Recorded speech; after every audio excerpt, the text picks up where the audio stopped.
Good morning, children. Once again, I am before you with the chapter number 12, video number 17, motion and time. In this chapter, we will learn about home, about the motion in the previous time and in the modern time, how we are using. Let us talk about the motion. In everyday life, we see some objects at rest and in motion. We drive to the office, birds fly, fish swim, atoms, molecules, planets, and stars are all in motion.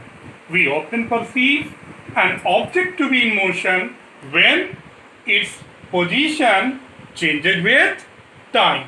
However, there are situations where the motion is inferred through indirect evidences. For example, what is the example?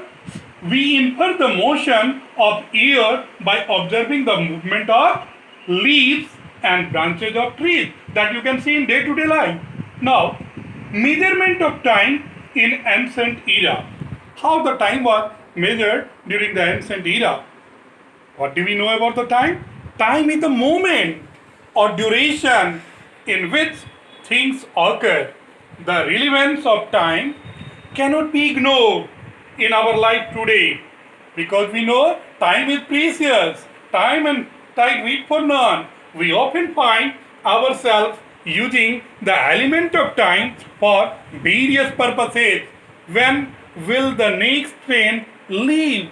What day will you be going home?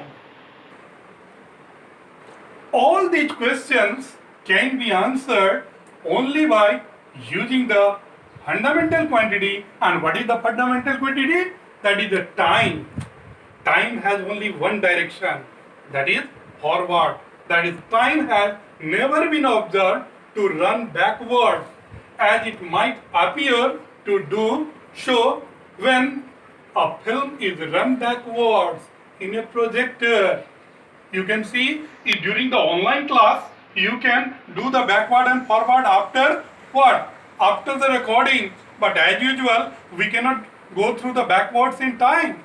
So the need to measure time was felt by people a long time ago. In earlier time, humans did not have clocks or watches to calculate time. So then how they can use and get about the idea about the time? They used to rely on natural events which used to occur at regular interval of time to measure the time. Just for instance, just see, in case of the length of time from one sunrise to the next sunrise was termed as one day. The length of time from one sunrise to the next sunrise was termed as one day. Similarly, the length of time from one new moon to the next new moon was considered as 1 month. The length of time from one new moon to the next new moon was considered as 1 month.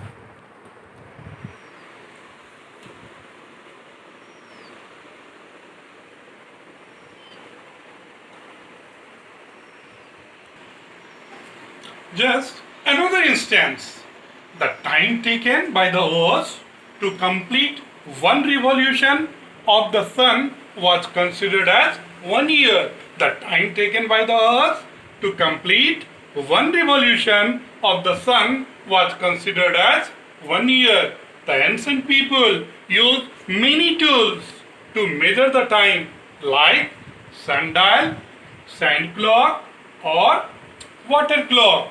Just see, based on the video 17, the assignment questions that you will also do for the video number 17. Question number 1. How time was measured in ancient era? Name the tools ancient people used to measure time. So children, you can do these questions, learn properly, stay home and stay safe. Thank you everybody.